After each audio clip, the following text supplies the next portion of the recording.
하나님 말씀 사도행전 5장 17절부터 42절까지 말씀입니다. 말씀 좀 길지만 함께 같이 교독하겠습니다. 대제사장과 그와 함께 있는 사람 즉 사두개인의 당파가 다 마음에 시기가 가득하여 일어나서 사도들을 잡아다가 옥에 가두었더니 주의 사자가 밤에 옥문을 열고 끌어내어 이르되 가서 성전에 서서 이 생명의 말씀을 다 백성에게 말하라 하매 그들이 듣고 새벽에 성전에 들어가서 가르치더니 대제사장과 그와 함께 있는 사람들이 와서 공회와 이스라엘 족속의 원로들을 다 모으고 사람을 옥에 보내어 사도들을 잡아오라 하니 부하들이 가서 옥에서 사도들을 보지 못하고 돌아와 이르되 우리가 보니 옥은 든든히 잠기고 지키는 사람들이 문에 서 있으되 문을 열고 본즉 그 안에는 한 사람도 없더이다 하니 성전 맡은 자와 제사장들이 이 말을 듣고 의혹하여 이 일이 어찌 될까 하더니 사람이 와서 알리되 보소서 옥에 가두었던 사람들이 성전에 서서 백성들을 가르치더이다 하니 성전 맡은 자가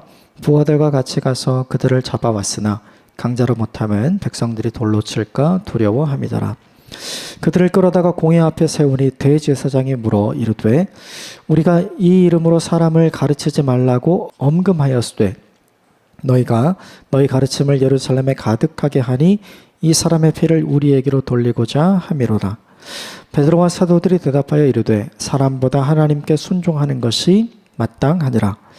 너희가 나무에 달아 죽인 예수를 우리 조상의 하나님이 살리시고 이스라엘에게 회개함과 죄사함을 주시려고 그를 오른손으로 높이사 임금과 구주로 삼으셨느니라. 우리는 이 일의 증인이요 하나님이 자기에게 순종하는 사람들에게 주신 성령도 그러하니라 하더라. 그들이 듣고 크게 노하여 사도들을 없이 하고자 할새 바리새인 가말리엘은 율법 교사로 모든 백성에게 존경을 받는 자라. 공회 중에 일어나 명하여 사도들을 잠깐 밖에 나가게 하고 말하되 이스라엘 사람들아 너희가 이 사람들에게 대하여 어떻게 하려는지 조심하라.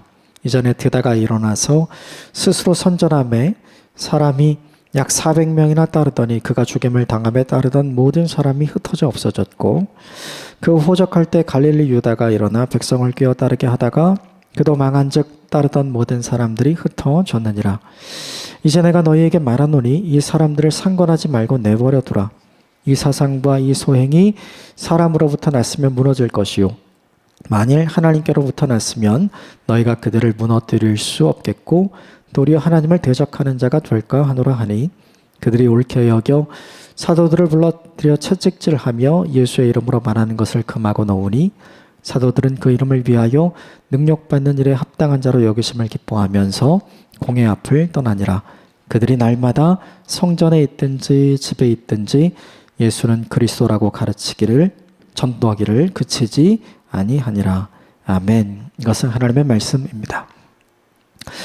어제 본문에 아나니와 삽비라 사건을 통해서 몇 가지 함께 나누었던 것이 있었죠. 큰 은혜 뒤에 큰 위기와 큰 시험이 있다. 이 첫 번째 나눴었고요.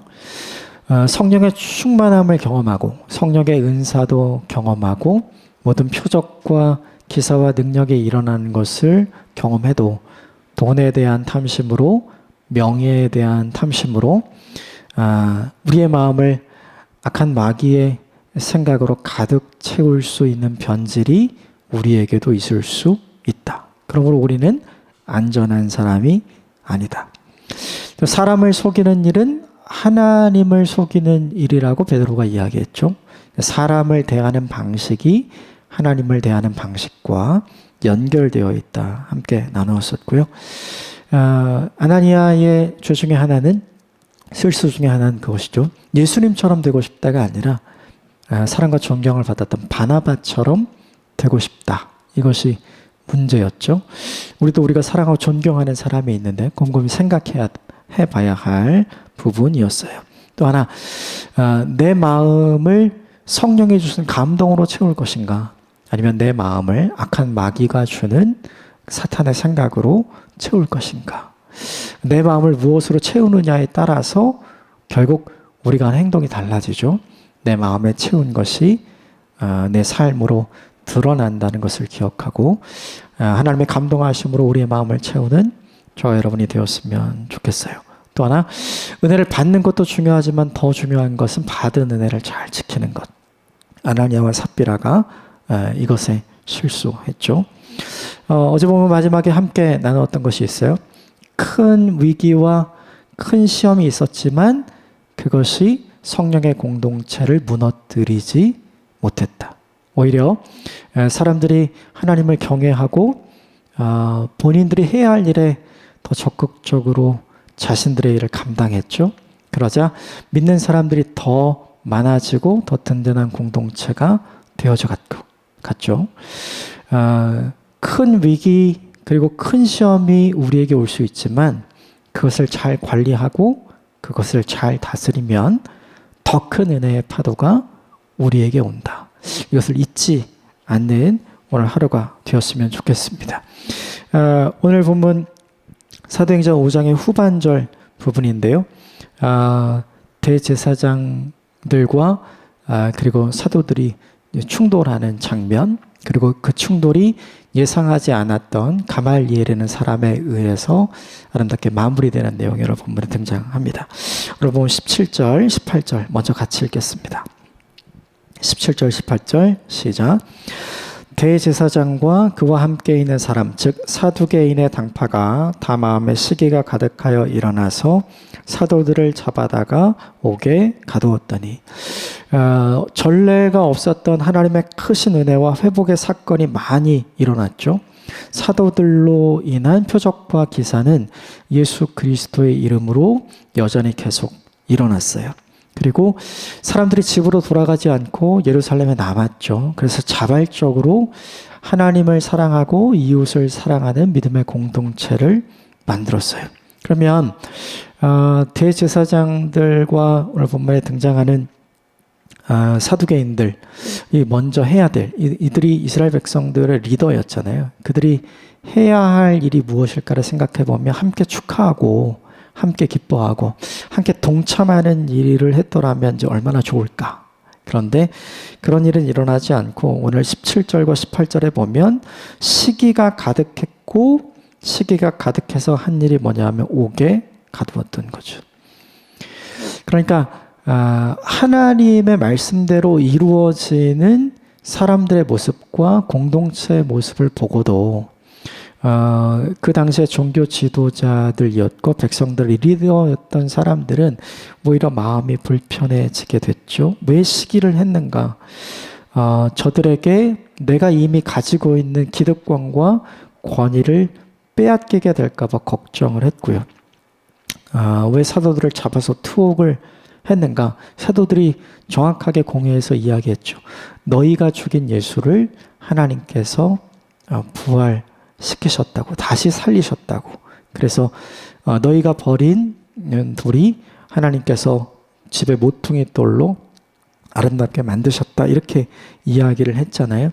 그것을 그 책임을 모면하기 위해서 사도들을 계속해서 투옥하는 장면이 있죠. 이 17절과 18절의 말씀이 우리에게 보여주는 바가 있어요. 이게 뭐냐 하면 누가 하나님의 일을 생각하는 자인가. 대제사장과 사두개인들이 하나님의 일을 생각하고 민족을 생각해야 하는데 오히려 그들은 하나님의 일을 생각하지 않고 민족의 일을 생각하지 않고 자기 자신들만 생각하고 있는 장면이 오늘 본문의 장면이죠. 하나님의 일을 생각하지 않고 사람의 일을 생각하는 종교인들과 리더의 모습이 오늘 본문에 나와요. 이 모습을 보면서 우리 모두는 다 닮고 싶지 않은 모습이잖아요. 중요한 건 오늘 본문의 대제사장과 그와 함께 있는 사람들 그리고 사두개인들 모두 다 자리를 차지한 중요한 사람이었잖아요.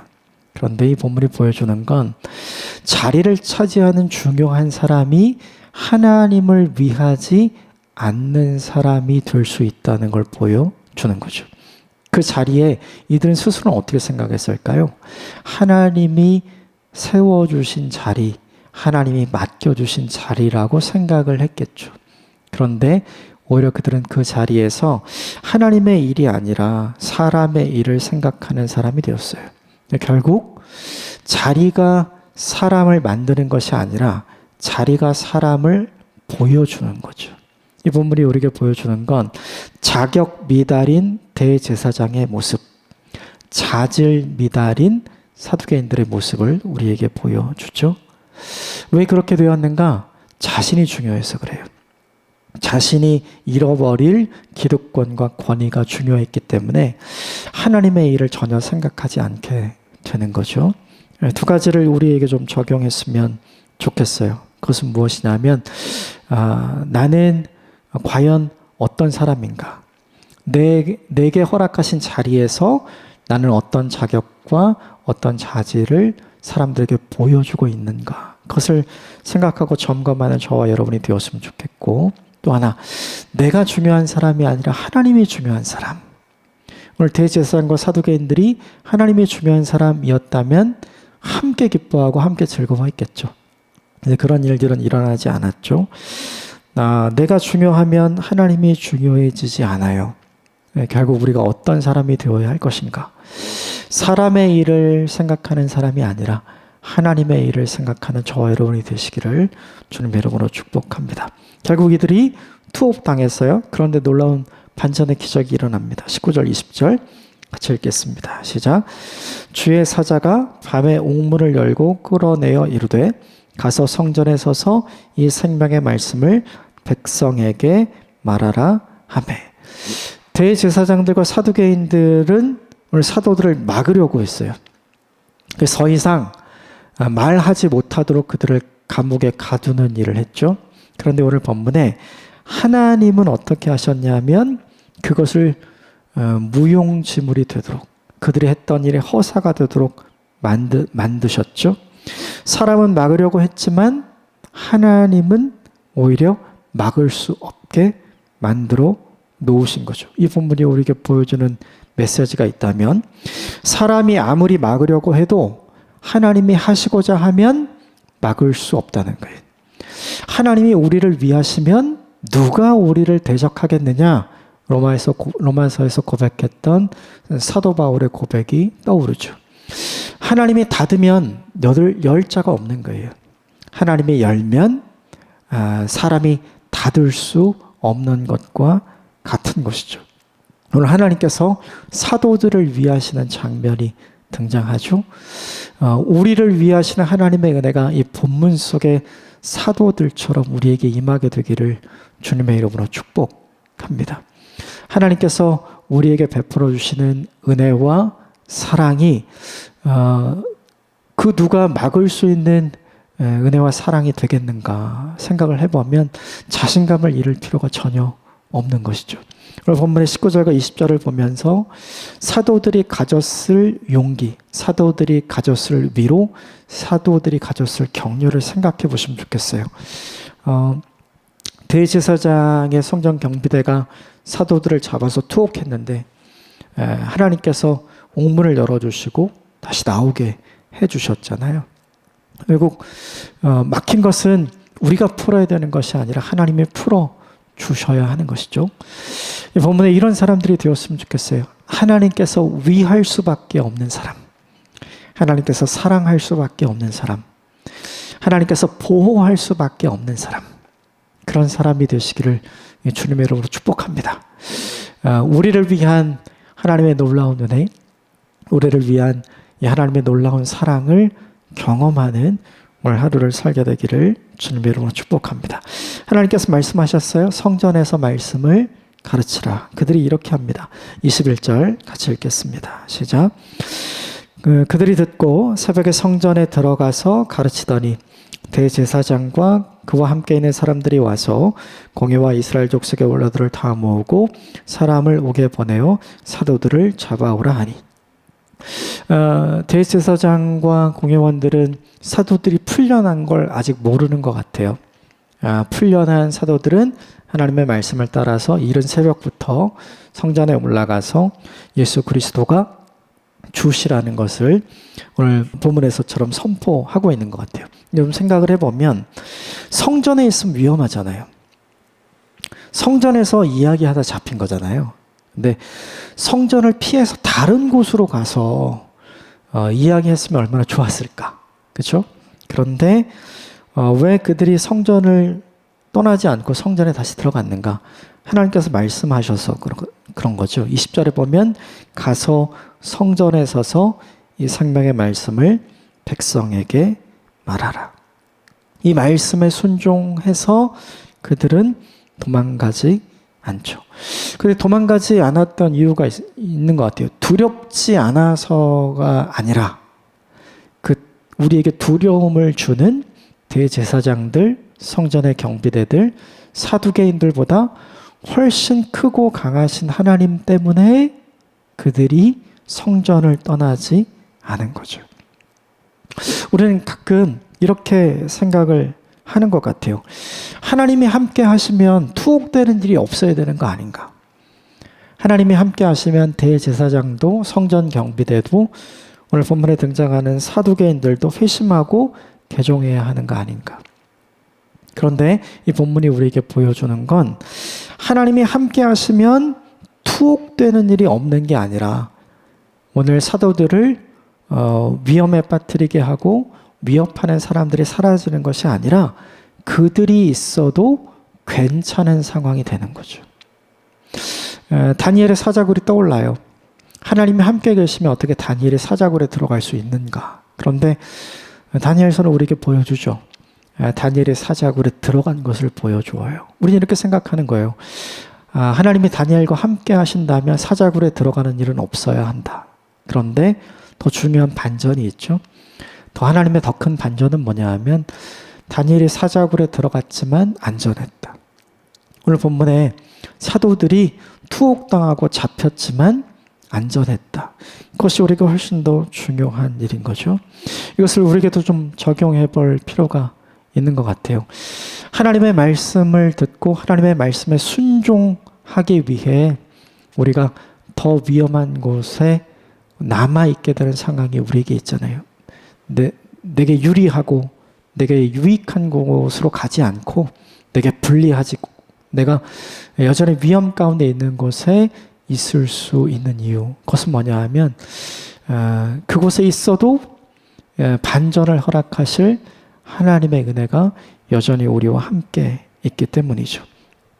다니엘이 사자굴 앞에서 두려워하지 않았던 것처럼 오늘 본문의 사도들이 성전이라서 다시 잡혀갈 것을 두려워하지 않았던 것처럼 우리 인생에 우리에게 두려움을 주는 여러 가지 인생의 문제들이 있잖아요. 그러나 그것과 담대히 맞서 싸워서 이길 수 있는 방법은 무엇이냐면 그것이 있어도 괜찮게 하시는 우리를 위하시는 하나님이 우리와 함께 계시기 때문인 줄 믿습니다. 그러므로 상황과 환경을 바라보지 말고 그 상황과 환경을 뛰어넘어서 그 상황과 환경을 좌지우지하시고 다스리시는 하나님을 바라보는 저와 여러분이 되시기를 주님의 이름으로 축복합니다. 사도들이 풀려나서 성전에서 가르치고 있다는 사실이 공회에 알려집니다. 그래서 공회원은 직접 또 군대를 풀어서 그들을 잡아오라고 이야기를 하죠. 그리고 잡혀온 사도들에게 우리가 예수 그리스도의 이름으로 사람들에게 말하지 말고 가르치지 말라고 했는데 왜 또 그 일을 하느냐 이렇게 이야기하죠. 그때 베드로가 이렇게 얘기합니다. 29절 같이 읽겠습니다. 시작. 베드로와 사도들이 대답하여 이르되 사람보다 하나님께 순종하는 것이 마땅하니라. 사람의 말을 따르는 것보다 하나님의 말씀을 따르는 것이 마땅히 우리가 해야 할 일 아닙니까? 어떻게 생각하십니까? 우리가 마땅히 그 일을 하고 있는 것입니다. 이 일을 하죠. 담대하게 사람의 말을 따라가는 사람이 아니라 하나님의 말씀을 순종하는 저와 여러분이 되시기를 주님으로 축복합니다. 그 이야기를 듣자 공회가 분노합니다. 그래서 공회가 예수님을 죽이려고 했던 것처럼 사도들을 죽이려고 해요. 그런데 그때 전혀 예상하지 않았던 사람이 34절 이후에 등장합니다. 34절 말씀 같이 읽어보겠습니다. 시작. 바리새인 가말리엘은 율법 교사로 모든 백성에게 존경을 받는 자라 공회 중에 일어나 명하여 사도들을 잠깐 밖에 나가게 하고 바리새인 가말리엘, 이스라엘의 랍비들을 키워내는 랍비였어요. 이스라엘에서 가장 존경받는 율법 선생이었죠. 그가 갑자기 공회 앞에서 이야기를 해요. 그래서 두 사람에 대한 이야기를 합니다. 드다에 대한 이야기와 유다에 대한 이야기를 해요. 예전에도 드다라는 사람과 유다라는 사람이 이들이 했던 것처럼 소동을 일으킨 적이 있지 않냐. 그런데 드다가 죽고 유다도 사라지면서 그들을 따르는 모든 사람들이 흩어지지 않았냐. 그러므로 그들처럼 될 것을 기대하자. 이 사람들을 상관하지 말고 그냥 두자고 이야기를 해요. 뭐냐 하면 혹시라도 이 사람들이 정말 하나님께로 났다면 우리가 무언가를 하는 것이 하나님께 대적하는 일이 될 수 있기 때문이다. 이렇게 이야기를 하죠. 38절, 39절 같이 읽어보겠습니다. 시작. 이제 내가 너희에게 말하노니 이 사람들을 상관하지 말고 버려두라. 이 사상과 이 소행이 이 사람으로부터 났으면 무너질 것이요 만일 하나님께로부터 났으면 너희가 그들을 무너뜨릴 수 없겠고 도리어 하나님을 대적하는 자가 될까 하노라. 사람으로부터 났으면 무너질 것이다. 그러나 하나님께로부터 났다면 누가 책임질 것이냐. 그러므로 하나님께로부터 났는지 사람에게로 났는지는 끝을 보면 알 것이다. 결론을 보면 알 것이다. 그들을 죽이려 하지 말고 그들을 없애려 하지 말고 그냥 두자. 혹시라도 그들이 하나님께로부터 나온 것이라면 우리가 하나님을 대적하는 자가 된다. 그러므로 이 일을 행하지 말자. 이렇게 사내들은 공회를 설득하죠. 생각을 해보면 전혀 갑작스럽게 생긴 일이었어요. 만약에 사도들이 위험했던 성전을 떠났더라면 어떻게 됐을까요? 공회가 소집되고 공회 앞에서 다시 사도들이 서는 일이 없었을까요? 그랬다면 사도들과 공회원들이 서로 변론하는 일도 없었을 거고요. 그리고 그 중간에 오늘 본문에 등장하는 가말리엘이 일어나서 공회원들을 설득하는 일도 없었겠죠. 결국 이 모든 일은 하나님이 계획하신 일이었어요. 하나님께서 왜 성전을 떠나지 말고 성전에서 가르치라고 했는가? 이 일을 위해서죠. 우리도 돌아보면 이해되고 해석되는 하나님의 명령이 있어요. 아, 하나님이 그때 그렇게 하라고 하신 이유가 이것 때문이었구나. 아, 하나님이 그때 그 사람을 만나고 그 사람을 돕고 그 사역을 하고 그 일에 순종하라고 이야기하셨던 이유가 바로 이것 때문이었구나. 그때는 나를 위한 일이 아닌 것처럼 느껴졌는데 지금 돌아보니 그 일이 바로 나를 위한 일이었구나. 이렇게 돌아보고 깨닫게 되는 일이 있죠. 이것이 우리에게 주는 메시지가 있어요. 하나님은 언제나 우리 편이에요. 하나님은 언제나 우리를 위하시는 분이에요. 사람들은 생각했을 거예요. 하나님이 정말 우리를 생각한다면 또다시 잡히고 또다시 투옥당할 위험에 있는 성전에 머물라고 할 리가 없을 거다. 그런데 이유가 있었잖아요. 가말리엘이라고 하는 이 사람을 통해서 이제 다시는 공회원들과 함께 논쟁하거나 싸우지 않도록 하나님께서 결론을 지어주시기 위해 이 사건을 있게 하셨던 거죠. 하나님께서 우리에게 말씀하시는 것, 하나님께서 우리에게 경험케 하시는 모든 것은 반드시 선한 이유가 있는 줄 믿습니다. 그래서 결국 모든 것이 협력해서 선으로 이루어질 것을 믿습니다. 이걸 믿으십시오. 이걸 신뢰하십시오. 하나님은 언제나 어디서나 우리 편이시고 우리를 위하시는 분이기 때문입니다. 우리를 위하시는 이 하나님의 선한 은혜를 오늘 하루 충만히 누리게 되기를 주님의 이름으로 축복합니다. 함께 기도하겠습니다.